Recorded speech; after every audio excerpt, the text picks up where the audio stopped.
I'm April and I'm the creator of the Baby Loss Survival Guide, which is a comfort and inspiration station for people who have experienced the loss of a baby, pregnancy, or child. And just so you know, I use those words really interchangeably because to me it's really one and the same, and I really make no differentiation between whether a baby was lost in early first trimester or whether that was lost when they were a day old like my daughter, or at any point thereafter, because the reality is that loss is loss and hard is hard. So today, I wanted to take a few minutes to talk to you about a couple of things. So one is that my early bird offer for my Baby Loss Survival Guide expires today. So I'm going to spend a few minutes in just a little bit from now just to kind of give you a bit more of an insider view of what that package really is and how it operates, so you can get a better sense of whether or not this is right for you. But the thing I really want to talk to you about today first is the concept of courage and strength after loss. I was driving in my car yesterday and I just happened to have it on this talk radio station as I was driving. And I caught this one piece of this interview where this woman was saying, I don't know who she was or what the subject matter was precisely, but what she was saying is the concept of a strong woman. And her definition is the concept of a strong woman is someone who is undaunted, unflinching, fearless, and a whole bunch of rhetoric that was a lot like that. And as I was driving, I was just kind of taken aback by the thought of that is such bullshit. That is such a myth, and that is such a lie. Because in reality, that is not how it operates. And it reminded me of this great interview that I saw with Elizabeth Gilbert. And what she said is that when you really think about it, we have all of this stuff, all of this rhetoric, all of these propaganda ideas in our culture,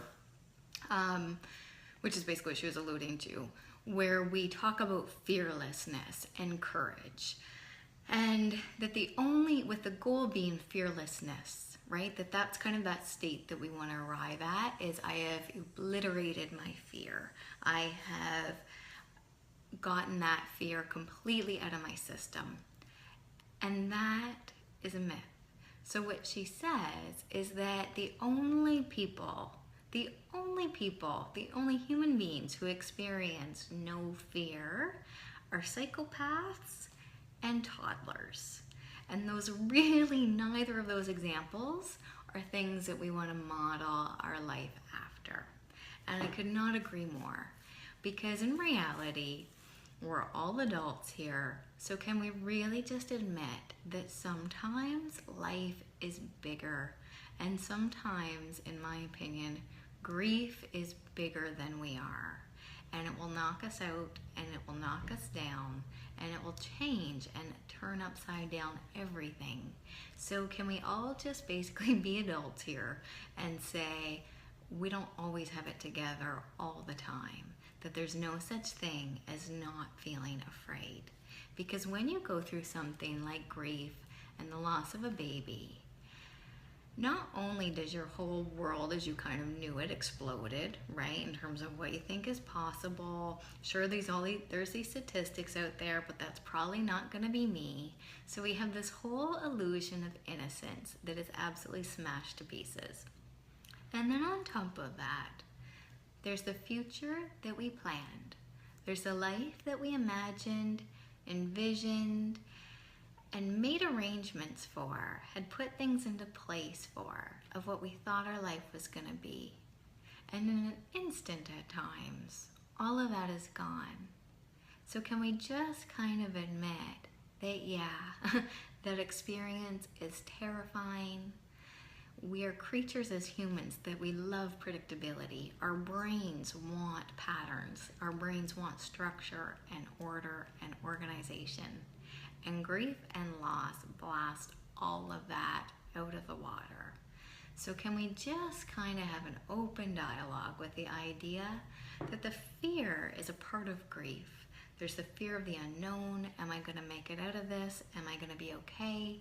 There's the fears of what does this mean for these changes with my partner and how we're both dealing with this stuff differently. There's the fear of, can I have a baby again? Is that something that feels safe to do? So fear is such an interwoven part of the experience of grief that I think we really just need to do ourselves a favor and own the fact that that is going to be a part of the experience. That's not weakness.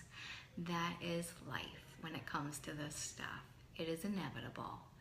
And it reminds me, I was talking to my partner about this the other day, and he reminded me of this quote that I loved, because it's one that I would use a lot when I used to run resiliency training programs for the military. And what it says, and I'm just going to look over so I can read it, because I love it and it's worth spending a moment on. Courage is not the absence of fear. It is the willingness to act despite the fear. Because in reality, that is what we are really doing. And so that was a quote that I would share with the guys and women that I would work with when I was training them for deployments and how to cope with, all of those things that would happen when they would come back from deployments. And in many ways, I use the analogy, and I don't mean any, disrespect or to get into a hierarchy of what's harder and harder, because the reality is life is just hard and challenges are just hard. But grief is its own battlefield. It really is. We're fighting the demons in our head all day long. Our social circles are now sometimes hostile and unfamiliar and unsafe and terrifying. This is a terrifying, unsafe world where all of our sense of security and vulnerability and who I am in this environment has been knocked out of the water in an instant. And so I think that this, reminds me of when I was talking to Kelly, and he had said that idea, Kelly Farley, he had said that idea that for him, especially as a man, there was very much this idea entrenched that getting extra support was a sign of weakness. And I encounter that in my clients all the time, because there's often people that I see in my office that by the time that they've come and got support for something, it really has reached a point where they don't have a lot of choice in that. They're not functioning anymore. They truly are not able to carry on with daily life at all. So it's become a point of no return that they have to get extra support. But for me, and this is partly my belief, and this is clearly part of my experience in the field, I have a bit of the opposite view. So I think absolutely get support if you're hanging on by the edge and you need to make sure you can keep your grip. But I say, why wait until it gets to be that big? Why wait until it gets to be that level of threat and danger and risk of losing it all, right? Why do we wait until we're at risk of losing our jobs because we can't really function anymore, or we're taking too many sick days? Why do we wait until our partners are about to leave us, or until we're so fed up we're about to leave them, before we go and get ourselves just that bit of extra something? So for me, I'm a big believer in, walking my talk. And because this is also what I know to be true. This is what I believe in. So when I lost my daughter, one of the first things that I did in the early, I think it was a few weeks, was I went looking for supports and resources. So I went and I looked up information about where groups were, or what kind of groups that were available out there. And I went looking for a good therapist.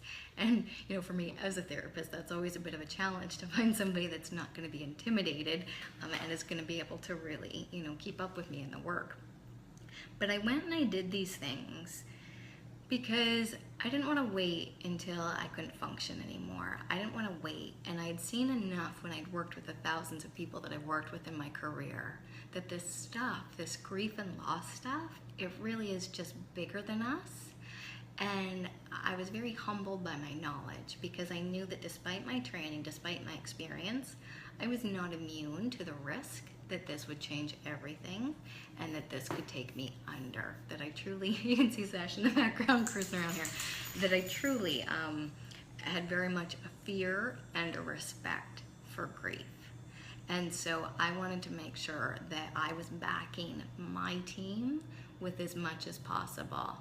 Yeah, I got more support online from online and friends and I got more support from online and groups and friends and family.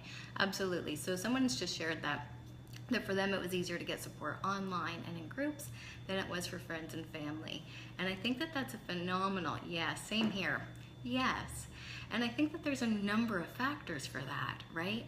In some ways, friends and family can be great, they might have good intentions, but the reality is they might not get it, right? They just might not get it. And these are the things that even for me, in the earlier stages, I couldn't really explain it, right? This is stuff that is so big and so hard. So people would say, you know, what do you need?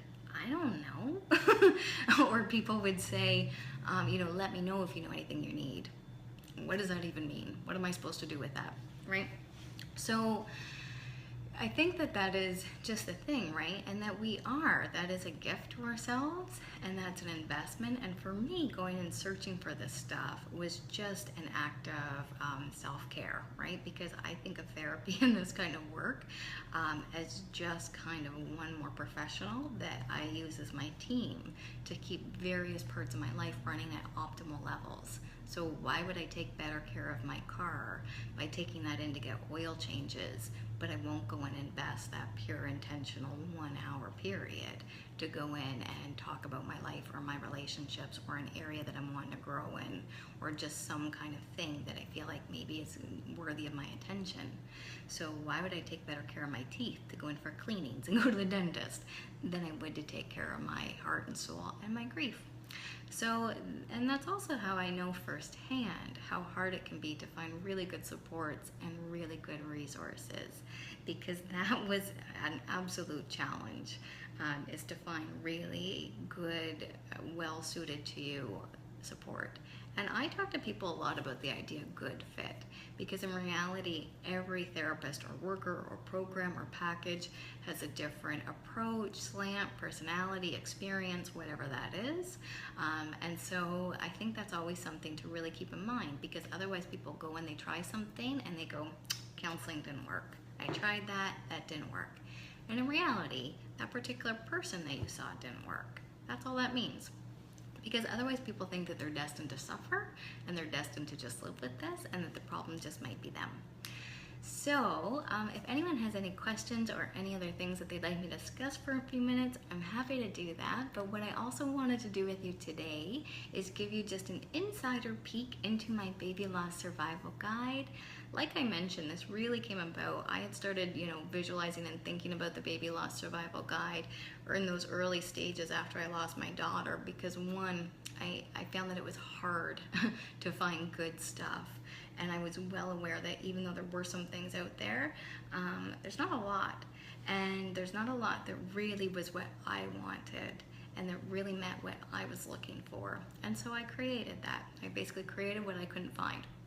So my program basically is 7 online modules. It's a premium program, which means that in many ways this essentially duplicates the kind of work that we would be doing if we were meeting face-to-face. And I did that on purpose because at the end of the day, my schedule's a little busy and I can't meet with everybody face-to-face and get this out there to the number of people that I know need it, because I know that it's needed. And it's what I needed. So that's basically what I created. So I'm going to walk you through it and just kind of show you a little bit of what we're looking at. So what don't you do if you want to take a look and learn more and just get a sense of if this feels like it's a good fit for you, then here's kind of how you check that out. So first off, I'm going to turn this and see if this works. All right, we're able to see that, I think. Okay, so you're going to go to my site, which is lovelossproject.com.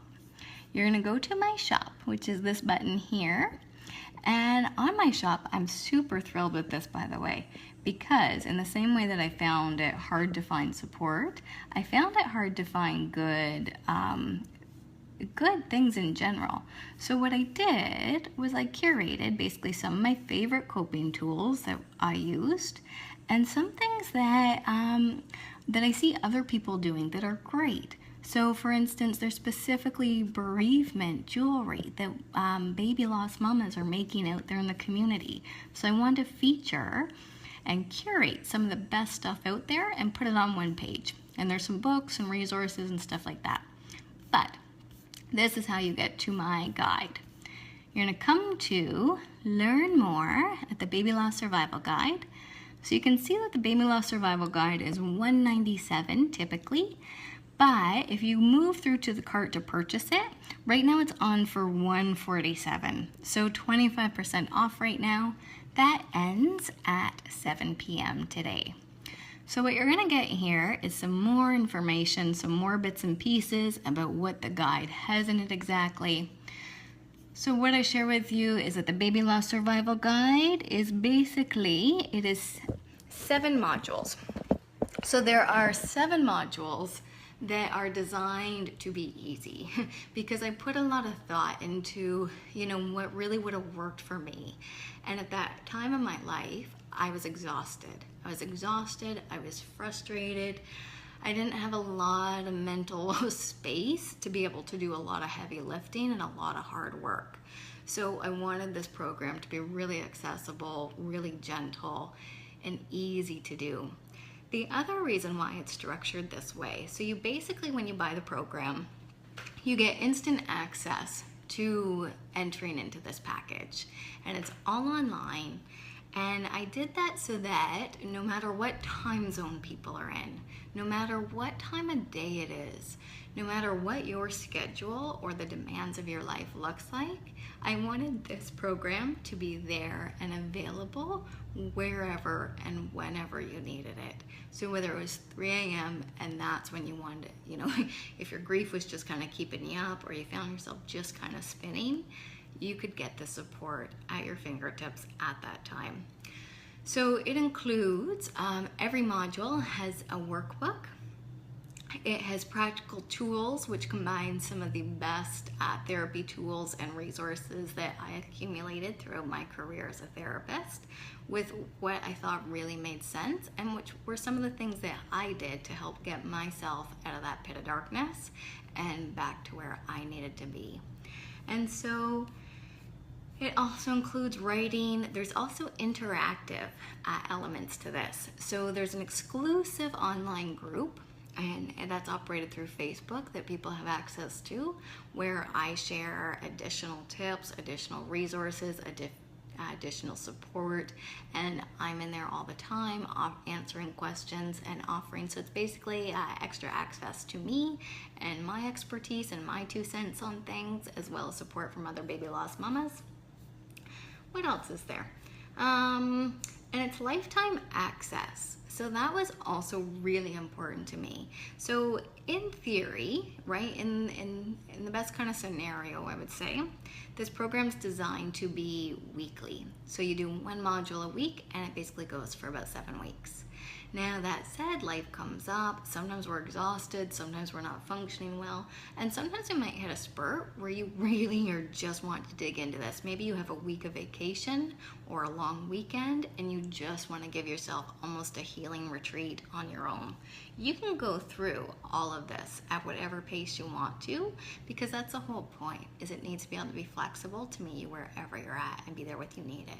So if you wanted to block off 2 days at a time and really just immerse yourself in strengthening and healing and support and growth, you can do that with this. So, other questions. So that said, you're not going to fall behind because you have lifetime access. So you can also return and go back and do modules whenever you need to. So I'm really so thrilled with how this turned out. I shared before, it took way longer than I ever could have imagined to get this project complete and out the door, but I was willing to sacrifice my time and some extra expense at that because I wanted it to be not perfect, because I don't like that word and I don't like how that word intersects with grief a lot of the times, but I wanted it to be right. I wanted it to really fit with the vision that I had in my head and what I really wanted to be able to offer other moms. So if anyone has any questions, I would love to hear. If you have questions for what you want me to discuss next week when we do our another round of this Q&A time, you can send questions to me through askapril@lovelossproject.com, and that might be the topic of my next blog or my next interview or my next Periscope. So let me know. And that's lovelossproject.com and the Baby Loss Survival Guide hours. Are there any any relaxations or techniques that help?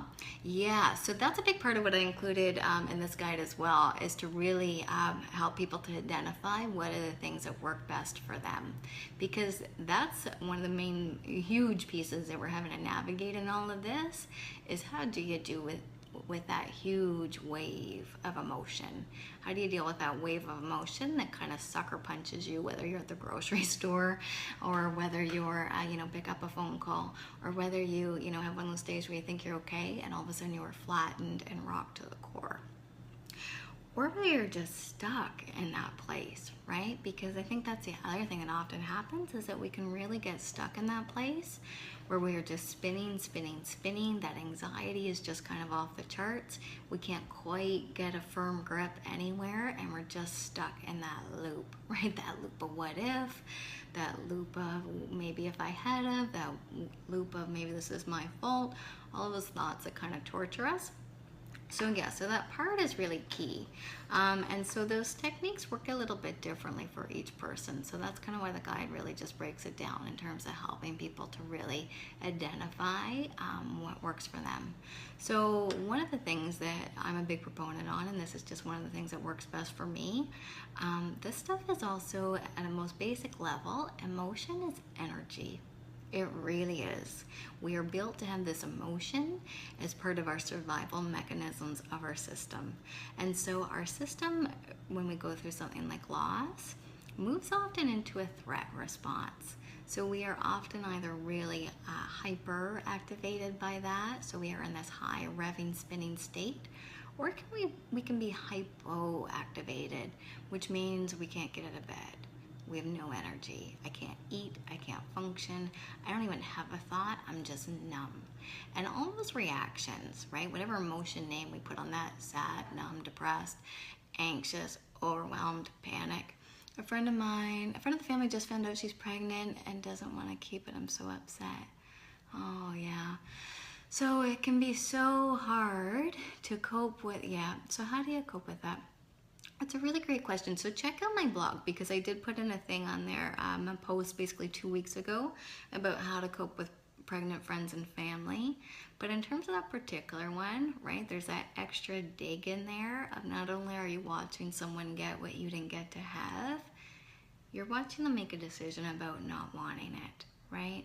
And so it's a little bit different for everybody, but I'm gonna assume that kind of triggers a lot of anger, a lot of frustration. And so for starters, I think it's totally safe to give yourself some permission to keep some distance right now. I think we can put this pressure on ourselves to still want to be the very best friend and still feel like we're supposed to, be right in there helping other people or be the one that they lean on for support. Let her lean on other people for her support, right? So you don't have to be the one to fill in that gap for her. And check out the site lovelossproject.com, because there's some other tips around pregnancy and pregnant people that might help a little bit.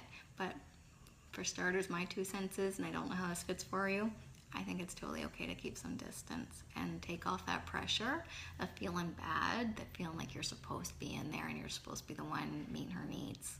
So if you like this video, please share it with your friends, because I think it's great to help break the silence and to help let other angel mamas know that they're not alone. I thank you all so much for spending this time with me. It really means a lot to me. And this is one of the ways that I honor my little girl, Nora, and that I keep her light going in the world. So thanks so much. Bye for now.